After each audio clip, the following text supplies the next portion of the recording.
극동방송과 함께하는 성경 읽기 프로젝트 성경이 읽어지네. 이 시간 생터 성경사역원 성경이 읽어지네 전문 강사이신 함안 우리교회 배명옥 사모와 함께합니다. 성경이 읽어지네 주님 나라 임하네. 안녕하세요. 지난 시간에는 베드로 전후서를 공부했는데요. 오늘은 히브리서 공부입니다. 히브리서는 신약 성경 중 유일하게 저자 불명으로 남아있는 편지입니다. 그래서 공동서신 중 안개에 쌓여있는 듯한 목록이에요. 기록 연대도 폭이 넓습니다. AD 70년 예루살렘 멸망 이전이라고 하는 학자도 있고 이후라고 하는 학자도 있어요. 저자로 언급되는 개연성도 넓어요. 바울이다, 바나바일 것이다, 누가일 것이다, 베드로다, 아볼로, 실라, 브리스길라, 스데반의 제자 등등 저자로 거론되는 사람들도 이렇게 많습니다. 그러나 어느 누구도 쉽게 확정할 수 없는 문제점들이 있어요.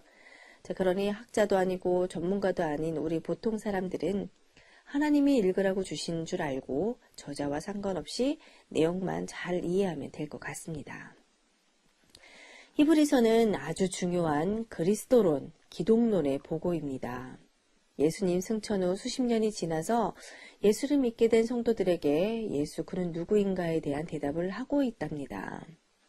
한두 세대가 지난 후 논문 형식으로 기록된 기독론 편지가 남게 되었다라는 데 큰 의의가 있는데요. 형제 디모데가 감옥에 있다가 풀려나왔다라는 거, 디모데가 오면 이 저자와 함께 히브리서 수신자들을 만나러 갈 것이다라는 것, 또 현재 로마에서 온 사람들이 히브리서의 수신자에게 문안한다라는 인사, 이런 기록이 있다는 것이 흥미롭습니다. 히브리서의 내용은 한마디로 이렇습니다.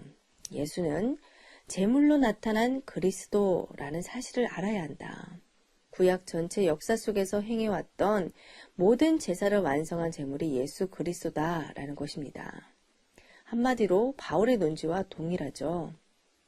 그래서 히브리서도 바울이 쓴 논문적 편지가 아니겠나 추측하는데요.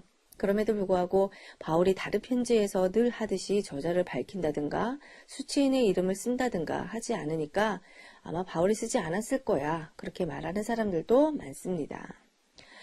여하튼 아주 격조 높은 문체로 논문처럼 기록된 것도 특이하고 그 내용 역시 예수 그리스도 사역의 본질적인 역할에 대해서 구약을 참고 자료로 쓰면서 논증하기 때문에 독특한 책입니다. 사실은 바울도 로마서에서 예수 사건을 논문으로 정리했는데 여기 히브리서 저자도 구약의 제사 의미에 대해 깊이 알고 있는 학자로서 예수는 그리스도라고 질감 있게 주장하고 있습니다. 어쨌든 초대교회 후반기에 예수를 어떻게 이해했는가를 보여주는 아주 좋은 문건이 남아있어서 감사할 뿐입니다. 그 당시 성도들이 배웠던 예수, 어떤 내용인지 볼까요?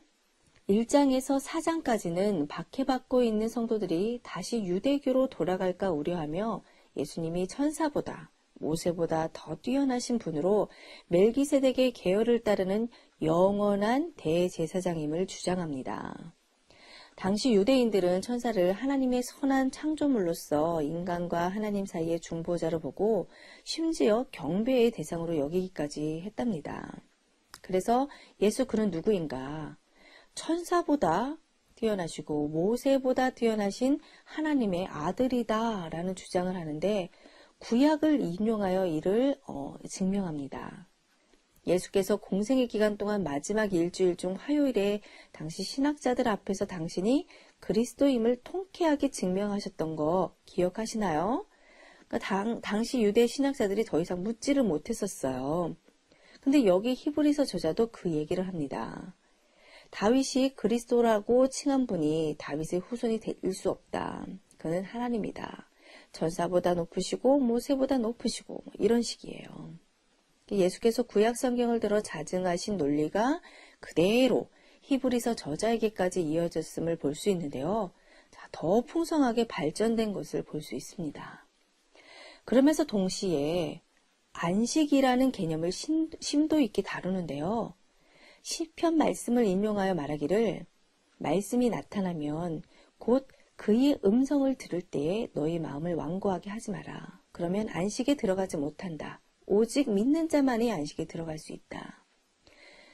히브리 백성들이 역사 속에서 붙들고 있었던 안식일, 이 안식은 이들이 아주 중요하게 여기고 있었던 중심 사상 중 하나였는데요.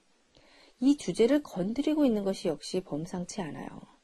당시 상황에서 안식이라는 개념은 정확하게 클릭되는 주제였을 것입니다. 이 설명 중 그 유명한 4장 12절의 말씀이 안식을 고밀도로 설명하는 이 대목에서 나타나는데요. 바로 하나님의 말씀은 살아있고 활력이 있어 좌우의 날선 어떤 검보다도 예리하여 혼과 영과 및 관절과 골수를 찔러 쪼개기까지 하며 또 마음의 생각과 뜻을 판단하나니 지으신 것이 하나도 그 앞에 나타나지 않음이 없고 우리의 결산을 받으실 이의 눈앞에 만물이 벌거벗은 것 같이 드러나리라.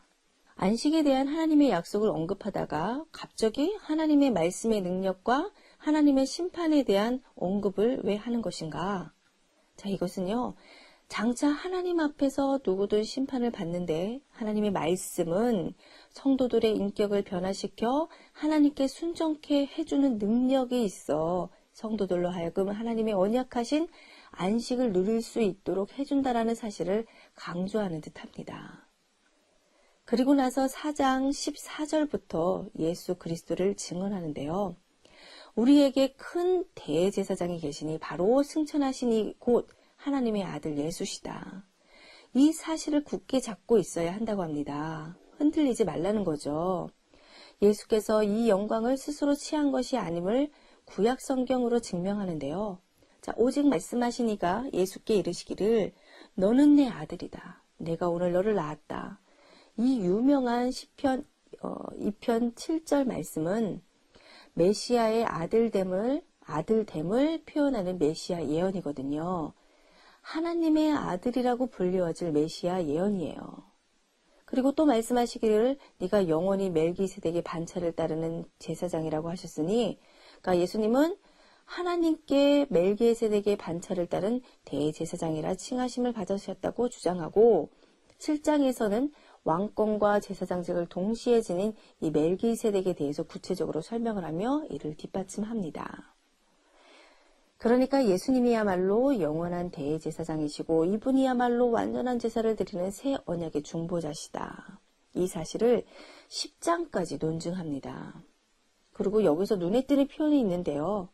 7장 27절, 9장 12절, 26절, 28절, 10장 10절 등의 예수께서 단번에 자기를 드리셨다. 단번에 제물로 드리셨다. 단번에 계속 강조합니다. 전에는 제사장이 매일 서서 섬기며 자주 드린 같은 제사는 언제나 죄를 없게 하지 못하지만 예수께서 단번에 제물로 드려진 영원한 제사를 드리시고 하나님 우편에 앉아 자기 원수들을 자기 발등상이 되게 하실 때까지 기다리고 계신다. 그렇기 때문에 이 은혜로 이제 우리는 다시 죄를 위해 제사 드릴 것이 없다. 그러므로 우리가 예수의 피를 힘입어 성소에 나아갈 수 있다. 하나님께 나아갈 수 있다. 이 약속을 믿고 10장 24절 25절 서로 돌아보아 사랑과 선행을 격려하며 모이기를 패하는 어떤 사람들의 습관과 같이 하지 말고 오직 권하여 그날이 가까움을 볼수록 더욱 그리하자. 그리고 이어지는 11장에서 이 믿음의 본을 보인 구약의 사람들을 나열합니다. 대선배로 존경받아 마땅한 아벨, 노아, 아브라함, 이삭, 야곱, 모세, 사무엘, 예언자 등을요. 이 허다한 증인들은 지금까지 히브리서 저자가 논술해 온 한 줄기 논제, 예수론, 기독론을 믿는 사람이라고 주장합니다. 정말 엄청난 확신 아닌가요? 우리가 구약 성경부터 지금까지 공부한 내용이 바로 이 내용입니다. 그러니까 히브리서 기자는 성경을 이렇게 총정리해주고 있는 거예요. 자, 이제 마지막 12장, 13장입니다. 그러므로 우리들도 이 구약의 허다한 증인들에게 둘러싸여 있으니 죄를 벗어버리고 믿음의 주요 온전케 하시는 이인 예수를 바라보자. 자, 11장까지는 예수 그는 누구인가? 예수님은 대제사장으로서 제사를 완성한 영원한 제물 대신 그리스도시다. 케리그마. 이 복음의 본질을 설명한 것이고요. 12장, 13장은 복음의 본질을 깨달은 우리들은 어떻게 살아야 할까? 디다케입니다. 바울도 베드로도 이 패턴으로 진술했던 거 기억하시죠? 그러니까 로마 통치하에 이 극심한 고난 가운데서 보좌 우편에 앉으신 예수를 생각하고 참자라는 거예요. 거룩하자. 하늘의 예루살렘 거룩한 시온성으로 나가자. 수많은 천사들과 구원받은 무리들이 새 언약의 중보자 대제사장 예수 그리스도 앞에 나와서 보호자 찬양하는 곳으로 나가자라고 합니다. 와, 정말 히브리서는 빈틈없이 예수가 그리스도이심을 증명한 논증한 책입니다. 자, 마지막에 예수께서 하나님 보좌 우편에 앉아 계신 곳은요, 이제 곧 공부할 요한계시록의 4장과 5장의 예수 그리스도의 잔치 자리이거든요. 그러니까 확실히 공동서신의 최종 방향은 계시록 성격이에요. 베드로 후서도 그랬거든요. 그러니까 예수를 그리스도로 증명한 이후 환난 중에 있는 성도들을 격려하면서 왕권 재판권을 쥐고 계신 영원한 심판주 예수 그리스도의 주재권을 바라보도록 유도하면서 요한계시록을 향하고 있답니다. 자, 이제 다음 시간에는요, 나머지 공동서신 요한 1서, 2서, 3서 공부하겠습니다.